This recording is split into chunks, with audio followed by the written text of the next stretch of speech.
Hello friends, welcome to my new vlog. तर आज सासूबाईंनी घेतलेली आहे चटपटीत पाणीपुरी बनवायला. तर आम्ही पाणीपुरी जास्त बाहेर खात नाही, घरगुती पद्धतीनेच बनवतो. तर इथे बघू शकता साहित्य घेतलेलं आहे खजूर, गूळ आणि चिंच. तर तुम्ही तुमच्या गरजेनुसार कमी जास्त करू शकतात हे प्रमाण. त्यानंतर हे भिजत घातलेलं आहे एका पातेल्यामध्ये आणि हे आपण नंतर उकळून घेणार आहोत चांगलं.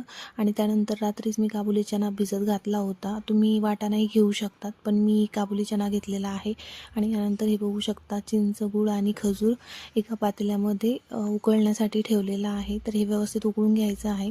आणि त्यानंतर पुदिना घेतलेला आहे, यामध्ये तुम्ही कमी जास्त करू शकतात. थोडीशी कोथिंबीर पण तुम्ही ॲड करू शकतात.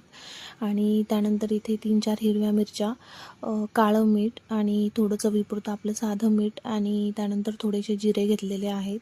तर आता हे पुदिन्यामध्ये घालून मिक्स करून वाटून घेणार आहे मिक्सरमध्ये. तर इथे बघू शकता अशी पेस्ट झालेली आहे. आणि हे आहे आपलं चिंच गुळाचं पाणी, जे आपण उकळायला ठेवलं होतं ते असं बारीक करून घेतलेलं आहे गाळणीमध्ये व्यवस्थित. आणि त्यानंतर त्यामध्ये काळं मीठ आणि साधं मीठ मिक्स करून घेतलेलं आहे. तर मस्त असं हे तिखट गोड आंबट पाणी मस्त रेडी आहे.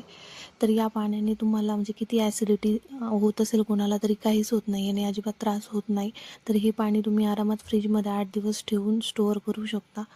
आणि इथे बघू शकता मस्त असं पाणीपुरीचं पाणी रेडी आहे. त्यानंतर इथे चना व्यवस्थित बारीक करून घेतलेला आहे आणि मॅश करून घेतलेला आहे. आणि इथे शेव घेतलेली आहे बारीक आणि इथे पुरी आणलेली आहे. तर आता बटाटा पण उकडण्यासाठी घातलेला होता. आणि इथे बघू शकता अशा पद्धतीने पाणीपुरी रेडी आहे. आणि पाणीपुरी खाण्यासाठी पण खूप जास्त टेस्टी लागते. फ्रीजमध्ये तुम्ही पाणी स्टोअर करून ठेवू शकता. तर तुम्हाला हा व्हिडिओ कसा वाटला ते कमेंटमध्ये नक्की सांगा. आणि व्हिडिओ आवडला असेल तर व्हिडिओला लाईक, शेअर आणि चॅनलला सबस्क्राईब करायला अजिबात विसरू नका. Thanks for watching. बाय.